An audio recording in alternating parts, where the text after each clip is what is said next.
Hi investment traders, welcome back to the channel. आज है 7th of April 2025। आज का दिन बहुत हिस्टोरिक डे था। बहुत ज्यादा नेगेटिव मार्केट खुला था। सेंसेक्स अराउंड 3000 पॉइंट्स डाउन था। बैंक निफ्टी जो इसने अपने आप को होल्ड कर रखा था वो भी एक मैसिव गैप डाउन के साथ खुली थी बैंक निफ्टी। और निफ्टी निफ्टी ने तो सारे जैसे सब कुछ like every rule was broken by Nifty. Around 1000+ points जो थी निफ्टी नीचे खुली थी, 1200-1300 पॉइंट्स नीचे खुली थी। तो only thing that was positive I would say, अगर हमें सिल्वर लाइनिंग ढूंढनी हो आज की डेट में, तो निफ्टी जो है अपने फर्स्ट 5 मिनट्स की कैंडल के अंदर काफी देर तक घूमती रही और एंड ऑफ द डे ऊपर जाके क्लोजिंग दी है। आज जो सबसे ज्यादा शार्प बाउंस आया वो आईटी में आया है। आईटी ने अपनी फर्स्ट कैंडल को शार्पली डिमोलिश किया है, ऑलमोस्ट 2-3% ऊपर जाके क्लोजिंग दी है। सीपीएसई में बाइंग आई है और जो एक सेक्टर बहुत बुरी तरह गिरा है वो है मेटल सेक्टर। आज के दिन मेटल में बहुत ही ज्यादा जबरदस्त गिरावट आई है। Metal, reality, media, small cap, but in सब में एक ही जो मुझे पॉजिटिव पॉइंट नजर आ रहा है वो यही नजर आ रहा है कि लोअर लेवल एक open equal to low candle बनी है। काफी सारे सेक्टर्स में open equal to low candle बनी। मतलब दो तीन चीजें जो मैं पॉइंट आउट करना चाहूंगी कि पहले हेविली मार्केट को गिराया जाता है, करेक्ट कर जाता है, और लोग तैयार बैठे होते हैं open equal to low candle बनाते हैं। मतलब अपनी पोजीशंस क्रिएट करने के लिए तैयार बैठे होते हैं लोअर लेवल पे। आप देखिए स्मॉल कैप में बाइंग आई है, मिड कैप में बाइंग आई है with open equal to low candle, right? Only buyers have entered. Now, demolishing this candle will be a bit difficult, and this has happened at the support zone. Mid cap में आप देखिए अच्छी खासी buying आई है। देखते हैं what happened in the private bank. Private bank open equal to low candle थी जिसको ब्रेक करा और उसके बाद दोबारा जाके रिकवर करने की कोशिश की है। इंफ्रा में भी पहली कैंडल के ऊपर ही जाके क्लोजिंग दी है। CNX 200 almost open equal to low candle है और आज एक पॉजिटिव क्लोजिंग के साथ, मतलब when I mean to say positive, जिस हिसाब से गिरावट हुई थी उस हिसाब से मैं बोलूंगी कि एक बाइंग आई है टुवर्ड्स द एंड। निफ्टी ने भी आज पूरा दिन रेंज बाउंड रहने के बाद टुवर्ड्स द एंड थोड़ा सा अपनी मॉर्निंग रेंज को ब्रेक करा है। Same goes with bank Nifty. Bank Nifty ने अपनी इवन जो एक इंपॉर्टेंट पॉइंट्स, हमको प्राइस एक्शन में कुछ इंपॉर्टेंट पॉइंट्स को नोटिस करना होता है। आज का लो बैंक निफ्टी के लिए बहुत इंपॉर्टेंट है। एक बार, दो बार, तीन बार, कई बार इसने डिफेंड किया है इसको, राइट? तो आप इस लेवल को मार्क करके रखिएगा 49 to 40। ये लेवल अगर ब्रेक होगा तो बैंक निफ्टी फिर कहाँ जाएगी, उसके लिए हमको वीकली चार्ट देखना पड़ेगा और वहां से हमको पता लगेगा कि सपोर्ट कहाँ लग रहा है। अगर निफ्टी वहां से बैंक निफ्टी गिरती है तो आपको यहाँ से 2000 पॉइंट्स की गिरावट और आती हुई दिख सकती है। 47,840 तक जाके एक सपोर्ट मिलने की पॉसिबिलिटी है। तो अभी मार्केट में क्या कहा जाए, आज जैसे ये बाइंग आई है लोअर लेवल से, क्या मार्केट में अब बॉटम बन गया है? तो is it that the bottom has been made? No, there is nothing that can be said about it. आप देखो आज निफ्टी ने अपने प्रीवियस बॉटम को भी ब्रेक करा है। ये जो बॉटम था ब्रेक करा है, बट जो रिकवरी दी है वो इस बॉटम के ऊपर क्लोजिंग देने में सक्षम रही है। तो कुछ भी कहना अभी बहुत मुश्किल है, बहुत ज्यादा मुश्किल है। बट निफ्टी, बैंक निफ्टी सब अपने लॉन्ग टर्म सपोर्ट के पास आ गए। ये देखिए, ये बैंक निफ्टी का लॉन्ग टर्म सपोर्ट है, वहीं से निफ्टी ने आज बाउंस किया। तो एक काम करते हैं, ऑप्शन चेन को फिर से स्टडी करते हैं और देखते हैं आज की डेट में किस तरह के डेवलपमेंट्स हुए हैं। तो simply what we will do, we will take in the आज की 5 कॉन्ट्रैक्ट्स ऊपर, 1 2 3 4 5, 1 2 3 4 5, 5 कॉन्ट्रैक्ट्स ऊपर, 5 कॉन्ट्रैक्ट्स नीचे, इसी तरह 1 2 3 4 5, 5 contracts above and 1 2 3 4 5, 5 contracts below. तो अगर हम इसमें ऐड करते हैं तो आप देखोगे ज्यादातर on the put side unwinding is happening, right? Mostly there is unwinding, so I don't think so there is any buying that has come, so the support is still not very strong.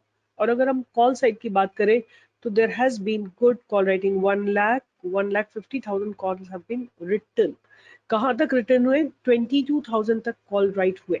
तो that means 22,000 का एक level जो है वो हमारे लिए एक बहुत इंपॉर्टेंट लेवल रहने वाला है।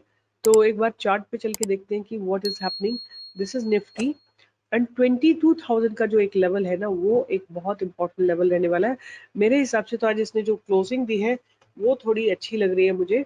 अब हो सकता है ये गैप फिलअप करने आए, कुछ अनवाइंडिंग हो तो आपको हो सकता है कि ये गैप फिलअप होता हुआ दिखाई दे एक दो दिन के लिए। अगर by any chance market Nifty आज का लो ब्रेक कर देते हो तो आपको इसमें व्हाट कैन बी एक्सपेक्टेड, तो आप एक्सपेक्ट कर सकते हैं अराउंड 200 पॉइंट्स का ड्रॉप, और आप एक्सपेक्ट कर सकते हैं। उसके बाद एक स्ट्रॉन्ग सपोर्ट जोन बनता है 21,280 के आसपास। ये एक अगेन बहुत स्ट्रॉन्ग सपोर्ट जोन बनेगा। तो अभी कुछ भी कहना मुश्किल है, बट कुछ सेक्टर्स, कुछ स्टॉक बहुत रिजिलियंट थे, मैं उन्हीं की बात करूंगी और उनमें कैसे डेवलपमेंट हुए। तो पहला स्टॉक जो मैं जिसकी बात करूंगी वो है डिलीवरी लिमिटेड। आज इन्होंने एक्चुअली बहुत एक डील करी है। They have bought one one of the company and completely by out किया, कैश में बाय आउट किया। आई थिंक एक्सकॉन और समथिंग करके नाम है, I don't remember exactly clearly.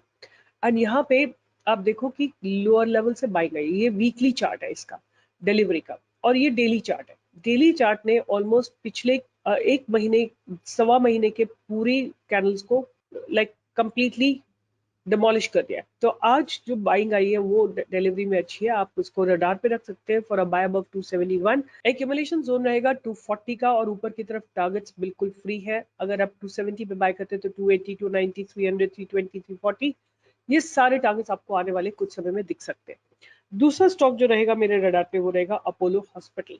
Apollo hospital ने भी एक अच्छी शार्प रिकवरी आती हुई दिखाई दी है, और इसका जो बिल्डअप था उसमें आप देखो 3 दिन से जब मार्केट लगातार गिर रहा है, गिरावट बहुत कम है। तो मुझे ऐसा लगता है अगर ये 6,780 के ऊपर जाएगा अपोलो हॉस्पिटल, आपको इसमें एक शार्प मूव आता हुआ दिखाई देगा। 6,600 का आपका स्टॉप लॉस रहेगा, और ऊपर की तरफ आपको 6,800, 6,900, 7,000, 7,000, 7,000 ब्रेक होने के बाद आपको 7,200, 300, 7,400 के टारगेट्स भी आते हुए दिखाई देंगे, बट 1 डेढ़ महीने के अंदर। तो अपोलो हॉस्पिटल को भी ध्यान में रख सकते हैं, और ये it's immune to the Trump's tariff. Okay, next stock जो मेरे रडार पे रहने वाला है वो है Asian Paints. And Asian Paints as आप देखेंगे आज इसमें बहुत शार्प रिकवरी हुई है। गैप डाउन हुआ था, गैप डाउन हुआ, बहुत मैसिवली गैप डाउन हुआ था। 22,184 के आसपास खुला था और बाउंस आया। I just want to address one thing कि बहुत लोग पैनिक है, राइट? बहुत लोगों में बहुत ज्यादा पैनिक है। तो मैं दो ही तीन चीजें आपको बोल सकती हूँ कि अगर मार्केट इतना गिर रहा है तो अपनी होल्डिंग्स को एग्जिट मत करिए बिल्कुल भी। व्हाई? बिकॉज गिरते हुए मार्केट में कभी भी होल्डिंग को एग्जिट नहीं करना होता है। Rather you have to accumulate more if you want. आप लोअर लेवल पे और क्वांटिटी ऐड कर सकते हैं, आपका एवरेज थोड़ा नीचे आ जाएगा। क्योंकि पैनिक का क्या पॉइंट है आप मुझे बताओ। ये तो है नहीं कि एक परमानेंटली अब सब कुछ डैमेज हो गया, मार्केट जीरो हो जाएगा, ऐसा कुछ नहीं है। बट प्रॉब्लम कहाँ पे आती है? जब आप लोग मार्जिन लेके बैठे हो, जब आप लेवरेज लेके बैठे होते हो, जब आपने किसी प्रॉमिस पे स्टॉक्स उठा रखे होते हैं, तब आप लोगों का पैनिक बटन ऑन हो जाता है। I have been always telling you, please don't do panic buying, don't do panic trade, the leverage trading. You have to trade only whatever capital you have. अगर आप पोजिशनल ट्रेड कर रहे हैं, you don't have to worry, market will bounce back, right? तो दो ही situation में panic, देखिए पैनिक में आपको एग्जिट नहीं करना है, होल्ड करके रखिए। इतने गैप डाउन के बाद अगर मार्केट खुलता है कुछ भी नहीं किया जा सकता।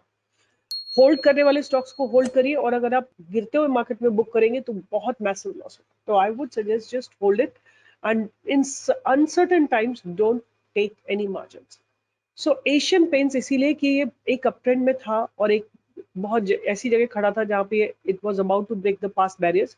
बड़ा मैसिव गैप डाउन हुआ। जब मार्केट आप देखो निफ्टी अगर 1300 पॉइंट्स गिरेगी तो सारे स्टॉक्स में 5-5, 10-10% का ड्रॉप आएगा ही आएगा। तो आज इसने एक शार्प बाउंस दिखाया। आप देखिए आज पहली कैंडल के खुलते के साथ ही शार्प बाउंस आया। तो अब आपकी एक बाइंग की अपॉर्चुनिटी इसमें 2350 के ऊपर बनेगी, जो ये पास बैरियर्स है उनके ऊपर आपको बाइंग आती हुई दिखाई देगी। और ऊपर नीचे आपका स्टॉप लॉस रहने वाला है 2300 का, और टारगेट्स रहेंगे 2400, 2440, 2480, 2500। ये सारे टारगेट्स आपको आते हुए दिखाई दे सकते हैं एशियन पेंट्स। नेक्स्ट स्टॉक जो मैं रडार पे रखूंगी वो है यूनाइटेड स्पिरिट्स।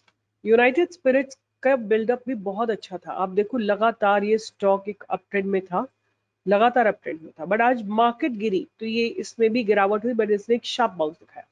बाइंग की अपॉर्चुनिटी हमारी ऊपर ही आएगी, उससे पहले प्लीज आप एंट्री मत लीजिएगा। 1445 के ऊपर या 1441 के ऊपर आप इसमें बाइंग की अपॉर्चुनिटी ढूंढ सकते हैं, with your stop loss being the trend line. And ऊपर की तरफ आपको 1480, 1500, 1520, 1560 ये सारे टारगेट्स आते हुए दिखाई दे सकते हैं। नेक्स्ट स्टॉक जो मेरे रडार पे रहेगा वो रहेगा Britannia. And Britannia is an FMCG stock, again immune to the tariff. आप आज मार्केट गिरा था, देखो जहां पे भी जिस स्टॉक को ऊपर चलना है उसने शार्प रिकवरी दी है। इस स्टॉक को ऊपर चलना था, गिरा ये स्टॉक बट इसने शार्प रिकवरी दी है। तो ब्रिटानिया को भी आप ध्यान में रख सकते हैं, बट बाइंग अबव 5155 और ऊपर आपका स्टॉप लॉस रहेगा ये ट्रेंड लाइन, और ऊपर की तरफ आपको टारगेट आते हुए दिखाई देंगे 5200, 5250, 5300, 5350 एंड 5600 तक के टारगेट्स आप एक्सपेक्ट कर सकते हैं आने वाले 1 डेढ़ महीने में ब्रिटानिया। और लास्ट में जिसकी मैं बात करूंगी वो है जेएमआर एयरपोर्ट। जेएमआर एयरपोर्ट जो है लगातार अप ट्रेंड में है। आज वही सिनेरियो हुआ जो बाकी स्टॉक्स में हुआ है। आज ये स्टॉक गिरा है, massive gap down but bounce back immediately. आप शार्प छोटे टाइम फ्रेम पे देखेंगे, open equal to low candle बनी है और उसके बाद ऊपर ही चला। अब आपको इसमें बाइंग की अपॉर्चुनिटी मिलेगी 84 के ऊपर। योर स्टॉप लॉस बीइंग आज का लो विच इज 76, और ऊपर की तरफ आपको इसमें 86, 88, 90, 92, 94, 96 ये सारे टारगेट्स आते हुए दिखाई देंगे 1 डेढ़ महीने के अंदर। So no options, no futures, I am just telling you आने वाले दिनों में क्या एक्सपेक्ट किया जा सकता है। इन स्टॉक को रडार पे रखिए। Situations have not changed, there is no positive news, and I don't know when this trade war will finish. What can be really done in this time to moderate our quantity को moderate रखिए, then only you will be able to make some money from the market. बहुत patience का समय है, बहुत हिम्मत का समय है। बने रहिए, जुड़े रहिए और मार्केट चलेगा। ऐसा नहीं है कि मार्केट नहीं चलेगा, 1 डेढ़ हफ्ता और दीजिए, उसके बाद मार्केट आपको एक शार्प तो नहीं बट रिकवरी दिखाएगा and then you can pick up the good stocks. देखो मैं बार बार आप लोगों को बोलती रहती हूँ, जब मार्केट गिरता है ना तो कैसे पता लगाओ कि कौन सा स्टॉक अच्छा है। जो स्टॉक जितनी स्पीड से रिकवर कर रहा है वो उतना बढ़िया स्टॉक है, राइट।